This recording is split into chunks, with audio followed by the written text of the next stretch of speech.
Welcome to the Wise Take DFS podcast. I am your host, CK013. You can find me on Twitter at CK_013. And I'm joined once again by one of Wise Take's finest, the DFS analyst, the creator of the Wise Take MLB cheat sheets that are ever so popular, Mr. KamG333. You can find him on Twitter at KamG333. You can also find him getting his doctor on. That's what Cam does. He's getting his doctor on right now. My man's in medical school busting ass right now. He's busting ass for the nation, busting ass for his future. He's doing it all, man. He's doing it all. How you doing, Cam? I'm doing well. It's definitely a busy time, but I'm enjoying it, man. Like, it's a good time, busy, but yeah, it's definitely fun, and I feel like you can definitely get caught up in like the moment of just like everything building up on it, but like it's cool to be going through and stuff. So I'm enjoying it, and like this is like a nice thing to do like on the side to kind of break it up and like get your mind off of everything, you know. So it's like you got two separate things. You got the nation and you got school. So there you go. It's always nice to like go in between the two. You're like, break it up a little. You're like a role model. You're a role model for every like senior in high school who's like wondering like what do I do? Like what am I supposed to do next? Like how am I supposed to do this? Just talk to Cam, guys. Like just reach out to Cam and just say, Cam, what exactly did you do? And Cam will tell you, bro. My man knows how to live, man. He knows how to live. He gets it done. He gets his fun in. All about responsibility. All about discipline. My man, and he makes a hell of a cheat sheet. He does. Time management, dude. Time management. That's exactly what it is. My man, that's one thing I gotta give you props, bro. Like, obviously I do these shows every night, and, you know, I don't usually get to bed until, like, I honestly don't know. It's late enough to where I lost track, like, every night. So, that's one thing that, like, I gotta say, man. Like, you go to, how does it go? Early to bed, early to rise, makes a man healthy, wealthy, and wise, right? That's the mantra. That sounds good. It sounds good, right? Yeah. But yeah, man, Cam does life right. He does. He does it right. How's Chicago, by the way, man? You've been there for a little while now. How's it going? Yeah, it's good. I mean, definitely like it. Only bad thing is I live right by Wrigley, so I have to see and hear Cubs shit all the time. So that's kind of brutal, especially the way my Brewers have been playing here, kind of losing it at the end. I don't know what happened to our bullpen, and then I mean, we had like one of the best bullpens, and now all of a sudden it seems like every time we have a lead, they just give up home runs like it's nothing now. So don't know what's going on with that. Scope or whatever hasn't done anything since we traded for him. And I looked the other day, and we're like behind the Cardinals in the standings. I was like, what? I was like, when the hell did that happen? Because we were like 7 or 8 games ahead of them. Mm-hmm. And all of a sudden, I'm looking at the standings. We're like a half game behind them. I'm like, wow, this is just another one of those years where we just like shit the bed. But yeah, I mean, Chicago's definitely good. I mean, I like it. I like it a lot out of like Madison. I mean, Madison, Wisconsin was like a college town and stuff, and this is kind of more of like a big city, and I just like the vibe of it. It's like more of like an adult city, like an adult town, right? Right. Yeah, it's just like a bunch of stuff's going on. Like never bunch of stuff's going on. Bunch of stuff's going on. I like that. That's how I can put it. Like a bunch of shit's going on. Perfect description of it. Perfect description of it. All right, man. Now that we're warmed up here, we're just going to cover the main slate. Obviously, tomorrow we're going to have content for both slates at wisetake.com. Cam, I don't think we're going to have a cheat sheet, man. It's hard to do one under 5 games, so it looks like you might have the day off tomorrow. So it's a good thing the nation's going to get your takes tonight on the podcast. But we'll have a cash game article for the early and the main, expert poll for the early and the main. We'll have GPP article for the early and the main, Y stream for the main, and we'll do what we do. But unfortunately, when there's not 5 games, there's no cheat sheet. Yeah, 4 games, 4 games or 3 games, kind of tough because you find yourself having a lot of empty squares. Yeah, but you're like, but two games are the shit, right? Like 2 games, no problem. Yeah, 2 games is easy. Yeah, it's easy. The 2 games, no problem. Yeah. Oh, God. Oh, man. All right, man. Let's go ahead and jump into this. First up, we got Danny Duffy, the lefty from the Kansas City Royals, visiting Tyler Glasnow, of the Tampa Bay Rays. Total here is 7. Tampa Bay minus 185 at home. Roof will be closed because they play in a dome. What do you got, Cam? Yeah, I mean, this is like a great spot for Glass now. Just looking at the slate quick, I mean, there's 2 pitchers, possibly 3 that I would consider playing tomorrow. And I think he's probably on the top of the list here. If you just look at his game logs, like, he's been fantastic and got up to 94 pitches, actually, which is kind of what I've been looking for. I even played him, I think, 2 weeks ago when he threw that 23 against Baltimore, and he only threw 61 pitches and got 23 DraftKings points. So now that he's stretched out 94, had a tough matchup last time against Boston, but that's kind of what I expected. Just the fact that he made it out of that start with 11.5 DraftKings points kind of tells me a lot. Lasted 6 2/3. I read an article kind of talking about the transition from Pittsburgh to Tampa really helped him. I think the pitching coach there has worked on a lot of stuff with him, and just looking at his stuff, like, he's a guy with really good pitches and everything. So, like, I'm gonna like him a lot tomorrow, especially at that price. I mean, 8.4 in my opinion is pretty cheap, and on FanDuel he's actually like 6.4 or something, which is even more of a steal.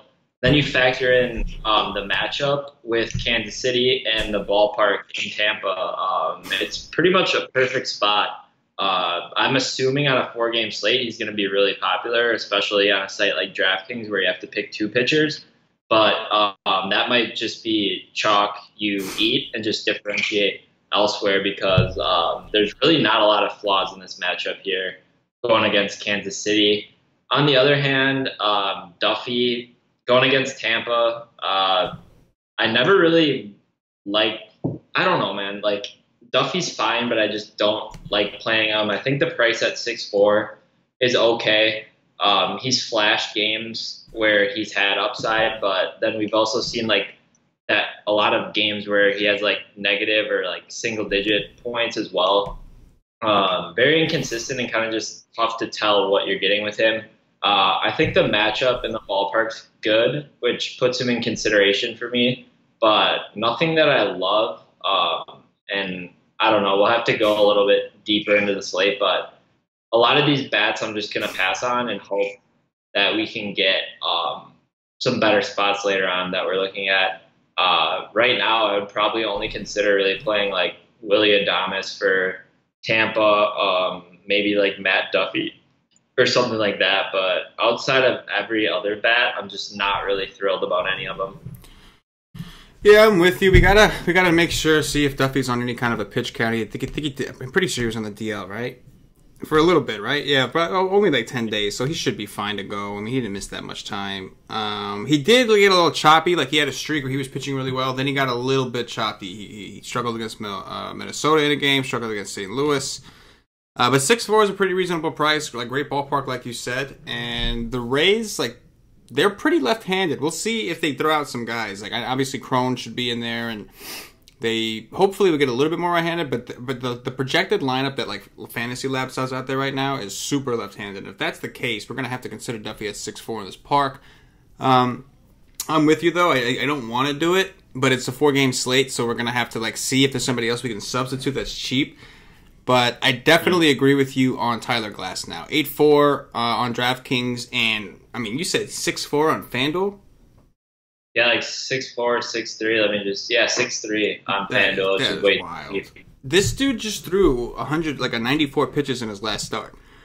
So like that's the only like drawback we've had since coming here is that he wasn't throwing pitches, and they've literally like didn't waste any time stretching him out. It's been like 48, 61, 79, 94. Like this kid's got nasty K stuff. I gotta say, man, like I know we got some Pirate fans of the nation, and I'm not trying to hate on their team, but you got to think something's up with that. I mean, I'd be very surprised if that pitching staff didn't get fired or something, man.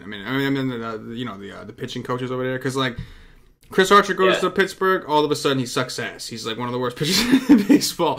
I feel like we've seen guys like leave, like Glass now. He had him in the bullpen because they couldn't get him to throw strikes. He comes to Tampa Bay and all of a sudden he's beast moding everybody. Like I don't know, man. It seems kind of, you know what I mean? Like, I don't know. It just seems like a little odd. That's definitely a thing. Like he said, I read some article where he said like the pitching coach was phenomenal, and like the day they got there, he like started working on stuff with him right away with his mechanics, and like he was like, yeah, this just helped me out a lot and stuff. Like kind of, I feel like indirectly kind of ripping on like Pittsburgh's like staff, you know, like. Yeah. So I totally agree. I mean, it's tough to argue against it because when there's a guy who's struggling that bad and then literally all it is you just switch teams and all of a sudden you're like electric, it's kind of like that's the only thing different. So definitely interesting there for sure. Yeah, man. Yeah, absolutely. But Glass now on both sides seems like a great play. I mean, he's got really nasty K stuff. These Royals are striking out a lot. I prefer to take a lefty against the Royals, but Glass now's got good enough shit that I'm willing to make an exception. Yeah, I like both pitchers here. Not a big fan of the offenses, but obviously Glass now I think is going to be the standout play of the slate. And unfortunately, I agree with you. I think he is going to be pretty popular, especially because like the only other more expensive, like the only other like. Well, no, I guess we got a couple names, but I still think he's going to be the most popular because he's like the cheapest of the four guys that are reasonable. Speaking of popular, this next guy's got to be popular. Sean Newcomb, the lefty from the Atlanta Braves, visiting Eliezer Hernandez of the Miami Marlins. Total here is 8. Miami plus 160 at home. 81 degrees, 78% humidity. 20% chance of precipitation, so they'll most likely close the roof, as they normally do. What do you got here? Yeah, I mean, this is kind of weird to say, but I actually prefer the Marlins end of this outside of Newcomb here. I have no interest in Eliezer Hernandez. Definitely can play the Braves bats for sure. I think 1 through 7, 1 through 8, I pretty much the whole lineup you can play. I don't really respect Hernandez at all, and I like this Braves offense. They're solid 1 through 8, and definitely pack some power. So I think you can go there. But in terms of tournaments, I'm definitely interested to kind of look into Miami. Just a team that a lot of people probably aren't going to gravitate to. And you look at Newcomb, and he's just struggled here recently. I'm sure they've faced off against each other at least this year. I'll have to look at how he's done in the past year or so against them. I'm pulling that up right now. But, I mean, this is a guy who's been struggling, and I've actually not hated like what Miami's done against left-handed pitching this year. And like a lot of these guys sneaky like could have upside tomorrow. I mean, you look at JT Realmuto, Brian Anderson, Starlin Castro's been pretty good as of late. Miguel Rojas actually hit a home run today. And then we'll see if Derek Dietrich's in the lineup. I don't hate that lefty-on-lefty matchup versus Newcomb either. So I honestly would probably favor the Miami side more than Newcomb here, as weird as that sounds. Newcomb at 7-8 is just kind of in that weird price, and there's a couple guys that I would kind of just force myself to pay up or pay down for outside of Newcomb here. And I kind of hope in tournaments he's popular because I don't really want a piece of that tomorrow at all. Yeah, I'm pretty sure he will be. I mean, 7-8 for Newcomb on draft, at least on DraftKings. Like, I can see him and Glass now being a very popular pairing, and then guys feeling like they can load up on bats. So, I definitely think he's going to be popular. Looks like he has had some success against Miami this season. This is a little bit of a different Miami team. Obviously, like there's guys like Isaac Galloway, Austin Dean, Rafael Ortega is the one guy that I have heard of because he's actually been doing pretty well. But they've got all these guys. They're at it, man. They're all in with their youngsters, and I'm with you. Newcomb hasn't looked all that great. I think Newcomb makes for a nice little cash game play, but in tournaments, it just makes a lot of sense to try to get different and maybe pivot to a Danny Duffy. Unless people are on him, but I would think that at 7-8, Newcomb a little bit more of a name brand that people trust and rely on. Miami, obviously, a terrible offense, so I do think that Newcomb is going to garner a lot of ownership, and I think in tournaments, I do think there's merit to fading. At least if we can find a pitcher to pair him up with. What do you think about the Braves' offense against Eliezer here? Yeah, I mean, I like them. Like Hernandez, I'm definitely not scared of. I think he throws a fastball, and it's not really great a majority of the time here, maybe 50, 60, 70-ish% maybe. So I'm definitely not worried about that. I definitely think the Braves can put up a good amount here. Also get Miami's bullpen. So I could definitely take a stab at the Braves here. Obviously, not leaving out Acuna. He's been hot over the last couple of weeks. Hit a home run again today. And then Freddie Freeman. And then Albies kind of is interesting, especially on FanDuel. They keep dropping his price. Just a guy who does have a lot of upside. He's been really struggling lately, but I think you can justify it with the price decrease. Like overall, this team's really good against a really bad pitcher and a really bad bullpen. So it's pretty simple. Definitely can play them for sure. Yeah. The only real knock is obviously the ballpark and the fact that the Braves haven't looked all that great lately outside of Acuna. But I'm with you, man. 4-game slate, high-powered offense, a lot of lefties going up against what will basically be a bullpen game, and a bad bullpen at that. So I'm with you, man. I think the Braves are in a pretty decent spot. And Acuna, man, that guy, fade at your own risk. That guy is just doing crazy things right now. Next up here, we got Anthony DeSclafani of the Cincinnati Reds visiting Cole Hamels, the lefty from Cam's new city, the Chicago Cubs. 80 degrees, 45% humidity in Chi-Town.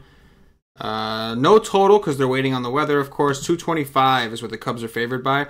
It looks like, from what I'm seeing, we're projected to have 9-mile-per-hour winds blowing out to center. Normally, we don't overreact until it's over 10, but in Wrigley, there's something about Wrigley Field where the winds are not normal winds. 9 miles an hour in Detroit, I give 2 fucks. 9 miles an hour in Wrigley, it's on steroids. It's you know what I mean? Is it gusts here? Mm. So that, I think that's the big thing. Is it it'll be 9 constant, but then it'll randomly be probably 20 or something, you know? So I think that's the big deal here. I mean, I like Hamels. He's just the most expensive pitcher on the slate.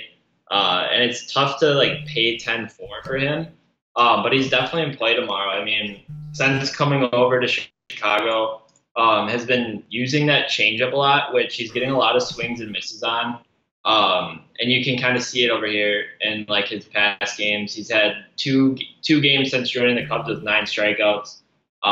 Definitely presents pretty good upside here against the Reds, depending on what matchup or what lineup they throw out here. But on a small slate, obviously, I wouldn't be so quick to write off the Reds, just because they could get right-handed heavy, and they've had their games here in the past couple of weeks. I think they put up 10 runs against Milwaukee yesterday.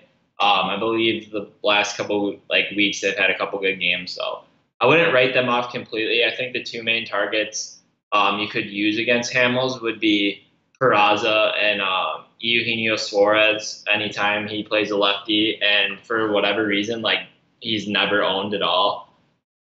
So that makes a really good option. And then actually the Reds have a couple of guys at the bottom here.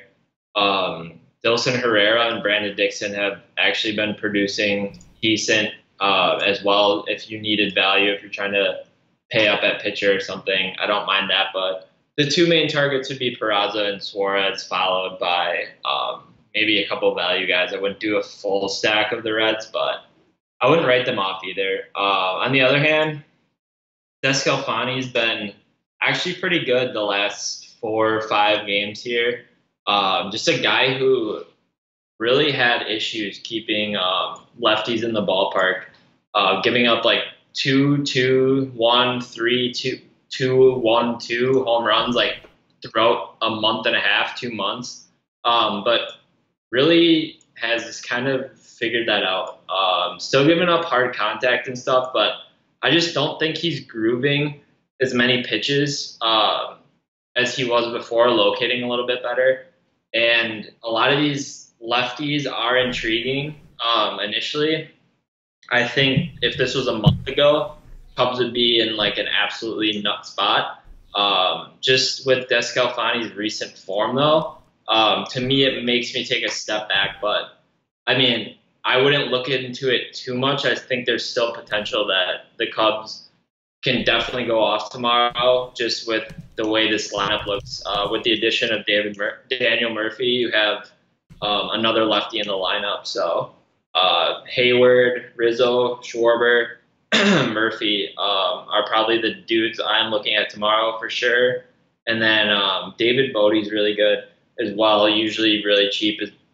And then Javi Baez, I can play on any slate. So I like the Cubs for sure tomorrow, even though DeSclafani's been pretty good. I think the lefties are in a really solid spot. I'm with you, man. I think that the weather is good enough to where I think we're going to get a little boost. The Cubs, believe it, a lot of people don't realize, like we talk about the Indians, the Red Sox, the Yankees, all these teams that are better at home. The Cubs are one of those teams too. I know it's not like the greatest hitting park in the world, but they are, like, if you look at their WRC plus, they are actually one of the better home teams in the league. I know, like, it was kind of ugly, but they still managed to put up 8 or 9 runs against Detroit. The whole game, it was kind of nothing, and then at the end, they kind of went out there and did their thing. But I like the Cubs, man. They got a little bit of weather boost. I do recognize that Anthony DeSclafani has been pitching extremely well. And, I mean, maybe there's something to that. Maybe he's just, like, genuinely improving. He was a guy that was supposed to be good, like, right? He was, like, a top prospect back in the day. He just had so many injuries, and every time he would come back from an injury, he just struggled. But he does seem to be in really good form. Either way, I do like the Cubs. We'll have to gauge some ownership. I get the feeling the Cubs are going to be pretty popular. They're just a popular team in general. But one thing for sure is I can't wait to play Daniel Murphy tomorrow because he murks in this ballpark. Like that's the reason the Cubs went out and got him, is because he is the guy that just owns them. He just destroys. It's like, if you can't beat him, join him. That's literally it, except the other way around. The Cubs were like, this guy is killing us. Let's go grab him. Like the Nationals want to give him up. Let's go get this guy because he murks us. Like, you know what I'm saying? Yeah, and that's literally, it's the same thing with Cole Hamels too. Like he's like dominated them in Wrigley too. It's kind of weird how they went and like got 2 guys that just like absolutely killed in Wrigley. But it's an interesting approach. But yeah, it's cool. Yeah. I was surprised by the two NLCS or the 2 NL Central editions with Murphy, and then the Cardinals got Matt Adams. Yeah, they too. brought him back. Yeah. Brought him back, yeah. That dude's probably like, fuck you guys. Yeah, why you guys let me go? Like, screw you guys. Yeah. Yeah. I just like not show up. Yeah, exactly. But yeah, man, I do like Murphy, and like you said, Schwarber, Anthony, Rizzo could definitely get me some of that. If Baez bats third, I can get down on that. The only reason I'm a little down on Baez right now is because like I like to take him when I think he can steal. And a lot of people don't realize this, but the Reds are kind of tough to steal bases on, especially like if Barnhart's catching. A lot of people don't actually realize that, but Barnhart's actually pretty good at throwing guys out. I'm pretty sure he threw out a Brewer today, as a matter of fact. Or if it wasn't him, it might have been Casale. Either way, they do a pretty good job of keeping guys, preventing guys from stealing. So that worries me about Baez, but if he is going to be protected and they're going to hit him in third in front of Rizzo or something like that, then now we can look for the home run ball. So, yeah, the Cubs look pretty good. Ben Zobrist, he's kind of cooled down a little bit, but, I mean, he was so hot, I'm willing to take a chance. The Cubs' prices look a little cheap. Not for nothing, but, we joke around about the DK algorithm knows all. But, I mean, it's been pretty legit, and the Cubs are really cheap, so I don't know. We'll have to look into that one. As far as Cole Hamels, I would be interested in Cole Hamels, except I like Tyler Glasnow too much, and I just don't see myself pairing those two together because he's 10 whatever. So it's really, really hard to play the Reds. It is really, really, really hard. I mean, we're talking about we're talking about AAA at best, maybe even a AA status team. They are bad, so it's tough. I'd like to say that maybe we can look here because of the wind blowing out, but it's really not. I don't think it's enough, man. They need 30-mile-an-hour winds, like blowing out the center, man. They're just so bad. That's rough. But yeah, Hamels. It's hard to want to go to Hamels when you have Glasnow right here, then you have Trevor Cahill in the next game. But Cubs offense definitely looks appealing. I would imagine they're going to gain a lot of traction here, even though maybe the Braves beat them in ownership. Maybe the A's beat them in ownership. So maybe for now we just put the Cubs to the side. But anytime there's a little bit of wind, people overreact and they just run to this game. Yeah. Next up, Trevor Cahill of the Oakland Athletics visiting Cole Stewart of the Minnesota Twins. Cole Stewart just sounds like Stuart Little's real name. Like if Stuart Little was a nickname, you would think his real name was Cole Stewart. It's Cole Stewart. Everybody calls me Little Stewart. You know what I'm saying? Like it's just anyway. 71 degrees. Was that? I think I'm too young for that movie. Oh honestly. My God, you're killing me, bro. You are killing me. I just turned 30. Yeah, I just turned 30, Cam, and you're just reminding me. You remind me every second that I just turned 30. Yes, you do. Yes, you do. I was thinking today, though. I was like, I actually thought that because there's a couple people in my class that are like 21, and I was like, how old am I? And I didn't even remember. Because I just had a birthday too, so for a second I thought I was like 24, and then I realized I was 23. But yeah, I mean, I think I'm kind of teetering on that age where like I don't know that movie. So um, also I'm not a big movie guy. Yeah, I'll be honest. you don't say. I You don't say. don't watch a lot of movies. Well, So yeah, yeah, I get the feeling between medical school, DFS grinding content, and of course, like, keeping in shape, all the good shit you do. You're in Chicago. There's shit everywhere to do. Like, just shit going yeah. on all the time. Why would you watch a Oh, movie? dude, I think Space Jam was on tonight at like Wrigley, outside of Wrigley. They like play movies. I should have gone to that. That would have been sick. Space Jam? Really? You just told me you don't know Stuart Little, but you know Space Jam. Yeah, dude, because it's like a sports. It's like a Wait, sports movie. So the new Space Jam? Isn't there a new Space Jam? Is that true? I think they're coming out with it, but like Okay. not out yet. No, the one with MJ and like Okay. the rap shit. You know Michael Jordan. Just kidding. Oh You know it. God. Nobody makes me feel old like you do, Cam. Nobody makes me feel old like you. It's funny because like the rest of the guys, like the other guys, like you're obviously the youngest, but like a lot of the guys we have, I'm actually younger than a lot of them. So like I always kind of feel like I'm like the younger dude, and then I talk to Cam, and all of a sudden I can feel my hair turning gray. I can feel it. I can feel the gray hairs coming out of my beard, my hair, everything. Your back gets sore a little bit. It is actually really sore right now. Exactly. Exactly. Yeah, that's what I'm talking about. You know. 71 degrees, 72% humidity. Looks like 10-mile-an-hour winds blowing from right to left, so no real impact. What do you got here, Cam? Yeah, I like the A's a lot. I talk about it all the time. When you get a ballpark shift with them going from Oakland to Minnesota, like that's awesome for them because that's just such a huge ballpark that they play in.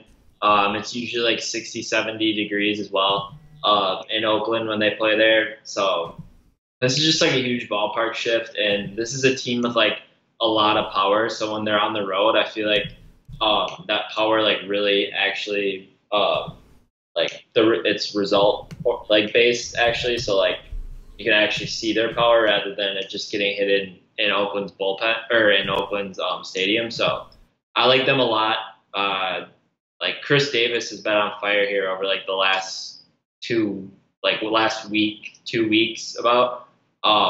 When he's hot, he's just a guy like you just play, right? Like just put him in your lineup, just don't question it. He's 5'7", so that might like take his ownership down a little bit, but I like him a lot, and I think honestly, like all of these guys are in play. The only guy I might not click on would be Pledgy, their catcher. But everyone else, I think, is definitely in a great spot here, and just make it work around the other pitchers. But I would probably say Oakland's like the top stack. What's so funny? What did you call the catcher, Fledgy? Yeah, exactly. You called him Fledgy?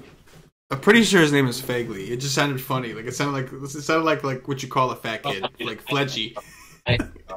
It sounded like an alternative name, like a different way to say pudgy. Like he's Fledgy. Like and I know you're a disdain for fat people. I know you have a disdain for fat people. Like, just kidding. Now. Cam does not hate fat people. I'm just joking. I don't want all these fat people to start tweeting you and saying that, like, Cam, you're a fat hater or something like that. For a couple. Yeah, so I mean I like them tomorrow. I definitely think they would be like the top stack for sure. And then Trevor Cahill's like I like Cahill, but I like him when he's at home. For some reason he just sucks he sucks on the road. I don't really know why. I mean I somewhat know why with the reason why I just talked about. Like obviously a really great pitcher's ballpark that he pitches in, but I mean the way he pitches, like extreme ground ball guy, has really good stuff. Like I don't really understand why it would make a difference, maybe just outside of like a mental like block that he just can't get over, like pitching on the road or something. I really don't know, but kind of just a rule of thumb for me. I don't pitch Cahill on the road. If this was in Oakland, I think he would probably be one of the top options for me outside of Glasnow, but I'm really just not going to go there. And no Stewart for me either. I think you could definitely make a case for the Twins bats just because I think people shy away from taking them because Cahill's success, but when you just look at it, like that success is at home and on the road, he's pretty much getting torched. So I like all of them, Rosario, Mauer, Polanco. Sano's actually picked it up a little bit here. Kepler and Cave would probably be the guys I'm looking at and go from there. But I think Minnesota would be a really contrarian option at home against Cahill, who struggles on the road. Yeah, I like it, man. I think Minnesota could be kind of sneaky. They're obviously a lot better against righties. They're another one of those teams that play well at home. I think this game in general for runs could be a good one. I expect the A's to be fairly popular because they have been playing well. Then again, it just seems like nobody ever plays the A's. I always get that. Aside from Chris Davis, I feel like I always get these guys like way low owned. I don't know what it is. It's a 4-game slate. You would think people would have to play this guy right now.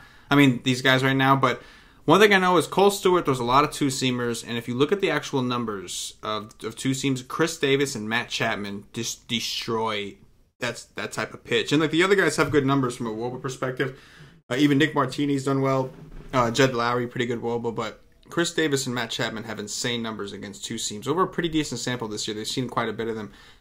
Two-seams and sinkers, they just hit really well. And I'm with you, man. Like Eddie Rosario is a guy I have my eye on. He's only 4.3. I think that's really cheap. Cahill's a guy that I'm with you. I like to play him, but you're right, man. He seems to have some pretty severe home and road splits. And the Twins, like we said, they do play better at home and they do play better against righties. So I do think that this is going to be a sneaky game for runs. More so, the Twins are the sneaky ones. The A's are a little bit more obvious. If they're not the most popular offense, they got to be the second. But I think that maybe you do a little game stack here, and that can get you a little different because I don't think too many people are going to be on the Twins just because I think we're going to see a lot of Braves, A's, and Cubs stacks. I think those are going to be the three most popular stacks. So, and then when you look at like Miami, Kansas City, Tampa, Reds, the Twins, I mean, they seem like the most reasonable, like, right? Like, the most reasonable pivot. So I'm with it, man. No Cahill for me either. But I don't need him. I already know. I'm pitching Glass now. It's, done. Yeah. Easy. Close the book. And that is going to do it for the game-by-game breakdown. At this point, I'm going to remind everybody, if you haven't already, check us out at wisec.com. I don't know what you're waiting for, man. Go check us out. Come rock with the nation. Come rock with the nation. It's a fucking movement. I've been cursing a lot lately. Been hanging out with too many bad influences. You know what? That's what happens when you're not around, Cam. When you're not around as much, and I don't talk to like a positive influence, positive person like you, I end up hanging out with these degenerates who get me to curse way more than I mean to on YouTube. But so this is slightly your fault. It's all good. I forgive you. But, just let it out. Just let it out. Yeah, exactly. But seriously, guys, if you're not a member of wisec.com, I don't know why you're not, man. We have a lot of fun. We win money. We got dudes sweating right now in the Slack chat. Speaking of the Slack chat, one of the newest additions to the Wisec Nation, you have to have a monthly membership or higher. So if you do get yourself get a day pass, you will get all the content, which is like, don't get me wrong, that alone, just getting the content alone is enough fire. But if you really want to be a full-fledged member of the community, you're going to want to get down in the Slack chat, man. Shit happens in the Slack chat. So come see what it's all about. $2.50 will get you in for a day. You don't get any Slack chat access, but you do get access to our content. It's a great day for a day pass. We got 2 slates. And, of course, if you're ready to make the commitment, man, sign up. Sign up for the monthly pass or higher and get yourself in. Football is right around the corner, man. We got literally 2 more weeks of preseason, and the NFL Week 1 is here. There is money to be made NFL Week 1. The biggest edge in DFS and NFL DFS comes weeks 1 through 4, and that is because, number one, FanDuel and DraftKings always overestimates the contest size, so there's always a good amount of overlay. The prizes are huge. And then, of course, like everybody and their mother thinks they know football until they try playing fantasy and they realize how hard it is. And, you got people like us helping you out, man. You're going to be ahead of the field. But you want to take advantage of all the fish that are going to be playing weeks 1 through 4 because after that, they lose all their money and they stop playing. So, big edges, weeks 1 through 4. Come check it out. Come rock with the nation. We are a DFS community. We're not just here to give you picks. We give you plays. We give you guidance. But we're here to actually help make you a better player. And we have a ton of members that can be a true testament to that, man. We have guys that never played baseball before, and they're walking away winning thousands over the course of a season using this as a supplemental income. So come rock with it, see what it's about. Cam, time for some top threes. Should be pretty easy because we only have 4 games. Who are your top 3 pitchers tomorrow? Yeah, Glass now for sure. I would just lock him in like multi-lineup formats on FanDuel for sure. And then on DraftKings, I definitely think he's the number 1 option. 2 and 3 are where it can get a little tricky here. I would go Cole Hamels number 2 raw points, but I'm not sure he's number 2 point per dollar. I think the next options, honestly, are going to be Duffy or Descalfani would be the other 2 I'm looking at. But right now, I'd go Glasnow 1, Hamels 2, and Duffy 3. Yeah, man. I think definitely Glasnow, my number 1 option for sure. I think I would have to go with Duffy. I'm thinking of guys to pair him with to give me the money I want. And then after that, I think I could go to, I want to say Hamels, but I'm going to say Newcomb just because he is really cheap. I think he's going to be very chalky, and I'm going to try my best not to actually play Newcomb. But unless I find out he's not as popular as I think. But I think he's going to be pretty popular, right? He's got to be. On DraftKings? Yeah, he's going to be really popular, and it's just going up against the Marlins, who I feel never really allow that great of a game for an opposing pitcher. And you just look at it and you're like, if you log into DraftKings and there's a 4-game slate and you click on pitchers and you see who you can pick and you see Newcomb at 7-8 going against the Marlins, I feel like you could know nothing about baseball really. Very little, and just click on that name automatically. So I feel like he's going to be super chalky. And he's got to be, without a doubt. I think Glasnow Newcomb and maybe Cole Hamels Newcomb are going to be the most popular pairings on the slate for sure. Top 3 stacks, Cam. Yeah, I like Oakland number 1 for sure. And then kind of just to get a little different, I like the Twins number 2. And then I think Cubs are a secondary, more chalky option. And then honestly, I don't hate the Marlins going up against Newcomb, kind of leverage, and they're pretty cheap as well. Nice little leverage stack. I like it. I'm going A's. I'm going Twins. I'm going Cubs. A little more obvious. But yeah, I like it. The leverage, man. You don't like Newcomb? Why not leverage against him with a little Miami action? I like that.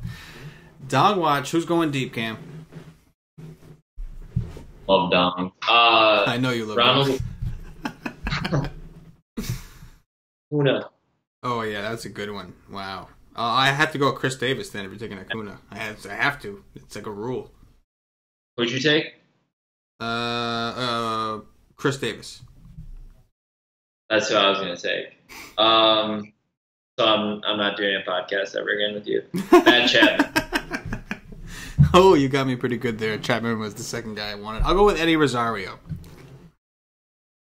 Oh man. Let's go Rizzo. Oh, thank God. I really was worried you were going to take my guy. Daniel Murphy in Wrigley, owns the stadium. Don't know what it is, don't know why, but he seems to do really well here. And that is going to do it for the YSake DFS podcast. If you're watching on YouTube, please click that thumbs up, subscribe to the channel. If you are watching on Facebook, give us a like and a share to support the YSake Nation. If you're watching us on Twitch or Twitter, give us a follow, give us a retweet. And if you're listening to us on Podbean or iTunes, give us some 5-star reviews. Help bump us up those charts. We'd like to do these shows for free. We'd like to keep going, keep the nation going. All we ask is a little bit of support. Whatever platform it is you watch or listen, show us some love, man. It goes a long way with us, and it really helps us out. Cam, anything in closing before we get up out of here? Not really. Just trying to do well this last month of baseball, and then definitely excited for football. I saw that football content was out with Greek, and then I actually clicked on a link that we tweeted out, and I was I'm so tired. Pleasantly surprised to see Rose Bear was on a podcast. Yes, just he breaking was. it. Dude, he was funny. Oh yeah. He's like talking about his concussion. And he's like talking. He like stuttered. He's like, "Yeah, it's the concussion." Like, I was laughing, but that's cool. He's just a dude that always like grinds in like the chats and stuff. So it's cool to see him on there and another new face. But yeah, I mean, I've like looked in the Slack chat and there's been people winning on like preseason NFL stuff. So that's pretty awesome. But yeah, I mean, should be fun, and 4-game slate tomorrow. So not a whole lot to do, but Friday should be better, and I got to study some cranial nerves. So that's what I'll be doing once I'm done. Yep. It's just remember, guys, Cam likes dongs and he hates fat people. For KamG333, for myself, the entire Wise Take Nation, as always, good luck. Yeah.